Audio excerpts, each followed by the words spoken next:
समय आया, एक बार करवा का नाम उस जो पार्वती जी की सहेली थी उसका नाम करवा पड़ गया।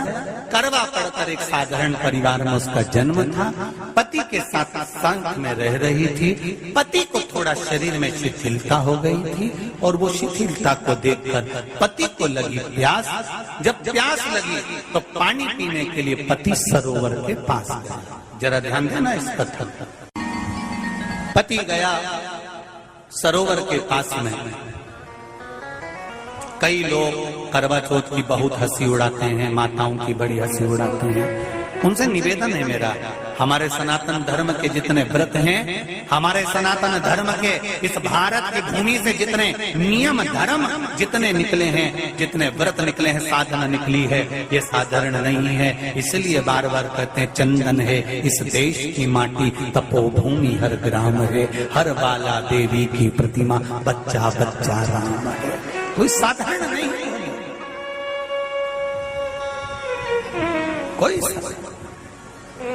अब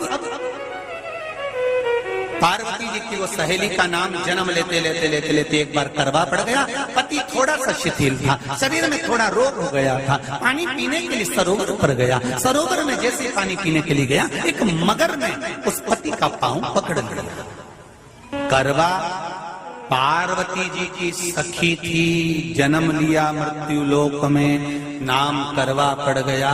करवा चतुर्थी का व्रत करने से अखंड सौभाग्य हो जाता है। मात्र पार्वती जी की सहेली का व्रत। करवा गई, करवा ने देखा कि मेरे पति का पांव मगर ने पकड़ रखा है और करवा शिव की उपासक थी। करवा शंकर के उपासक और शंकर भगवान से ज्यादा करवा माता पार्वती जी की उपासक थी, क्योंकि पार्वती जी की सहेली थी।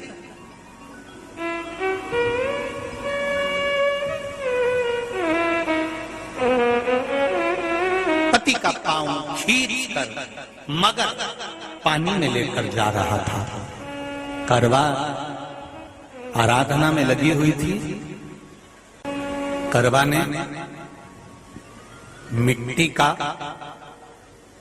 एक गोल भाग ही बनाया था, जिस पर पार्वती जी का जो नीचे का पीठी का होती है उस पर शिवलिंग रखा था। केवल नीचे का भाग का निर्माण ही करा था और करवा के कानों में शब्द पड़ गया। करवा के कानों में शब्द पड़ गया, पति के चीखने की आवाज आई। करवा दौड़ पड़ी। ये तो कैलेंडर में छपा हुआ करवा चौथ का फोटो आने लगा, नहीं तो पहले नियम था दीवार पर बनाई जाती थी और वहां पूजन करी जाती थी।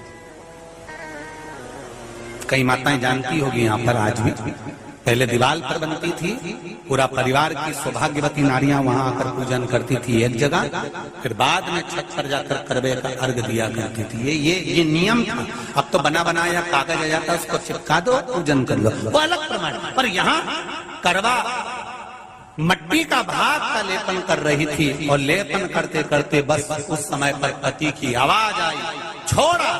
करवा भागी और शिव आराधना में लगी हुई करवा, पार्वती की आराधना में लगी हुई करवा भाग कर गई। पति को देखा तो मगर खींच कर ले जा रहा था। करवा ने अपना चीर फाड़ कर मगर की पूंछ को पकड़कर खींचा। और कितना सात्विकता में बल होगा, जरा विचार करना कि मगर को खींच कर वृक्ष के नीचे ले गई और वृक्ष के नीचे नहीं जा पाई तो वहीं पर घाट के ऊपर घास लगी हुई थी। इसलिए आज भी करवा चौथ के व्रत में आपने देखा होगा कुछ सलाखें, कुछ घास आपको मिल जाती है। उससे एक घास से, मात्र एक घास, एक घास से उसने उस मगर को बांध दिया।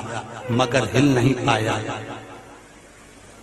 यम के दूत आ गए इसके पति को मौत के ग्रास ले जाने के लिए। यम के दूत। करवा ने पूछा तुम कौन हो, कैसे आना हुआ? यमदूत कहते हैं तुम्हारे पति का आज अंतिम दिन है, अंतिम समय, अंतिम पल है, ये मरेगा। करवा कहती अगर मारना है तो इस मगर को मारो जिसने मेरे पति का पांव पकड़ रखा। प्राण छोड़ना है तो इस मगर के छोड़िए, मेरे पति के तो प्राण आप ले जा नहीं सकते। करवा हम अपने नियम को नहीं बदल सकते। तेरे पति की अंतिम सांसें हैं, वो मरेगा। मगर को अभी नहीं मरना है, मगर अभी कम से कम 9 महीना और जीवित रहेगा। इसका हमारे पास लेख है। करवा कहती है ऐसा हो नहीं सकता। यमदूत खड़े हैं, ले जाने दे नहीं रही। क्रोध आ गया करवा को, हाथ में जल उठाया। अगर एक यमदूत भी मेरे पति को उठाकर ले जाता है तो मैं शिव भक्त माता पार्वती जी की भक्त करवा आपको श्राप दे दूंगी। सब दौड़ पड़े, यमराज के पास चले गए। यमराज ने पूछा तुम दौड़ कर आए हो, क्या हुआ? यमराज पूछते हैं, दूत कहते हैं वो करवा अपने पति को नहीं लाने दे रही। यमराज वहां कर खड़ा हो जाता है। करवा को समझाया, करवा तेरे पति के प्राण जा चुके हैं, तेरा पति अब मरने वाला है, अंतिम क्षण इसको ले जाने दे, इसका आज आखिरी दिन है। मगर को ले जा पर मेरे पति को नहीं। मान नहीं पाया। यमराज जब क्रोध पर अड़ गया तब करवा को क्रोध आया और क्रोध में आकर जल लेकर करवा ने श्राप देना चाहा यमराज को। यमराज चरणों में पड़ गया, रेन दे करवा, मैं तुझे वर देता हूँ। आज चतुर्थी का दिन है, तेरे पति को मैं जीवन दान देता हूँ। आज के दिन जो तेरे नाम से व्रत धारण करेगा उसका खंड सौभाग्य स्वयं यमराज करेगा। स्वयं ये वो करवा चौथ का व्रत है। इसलिए करवा चौथ के उद्यापन में लिखा है, उसका जब उद्यापन होता है तो एक थाली में 13 जगह पर 4-4 पूड़ी रखी जाती है। आप लोगों को तो मालूम होगा, आप लोगों ने करा होगा करवा चौथ का उद्यापन। एक थाली में 13 जगह पर पूड़ी और सीरा, सीरा मतलब हलवा रखा जाता है। और रखने के बाद में उसके ऊपर एक पत्तल रखकर उस पर सुहाग का वस्त्र, साड़ी, 5 वस्त्र, सुहाग सामग्री सब उस पे रखी जाती है। और रखने के बाद में हाथ में कंकु, चावल, हल्दी लेकर संकल्प लेकर उस थाली पर से घुमाया जाता है। कामना करी जाती है, हे चौथ माता, हे करवा चौथ, हे चतुर्थी मां,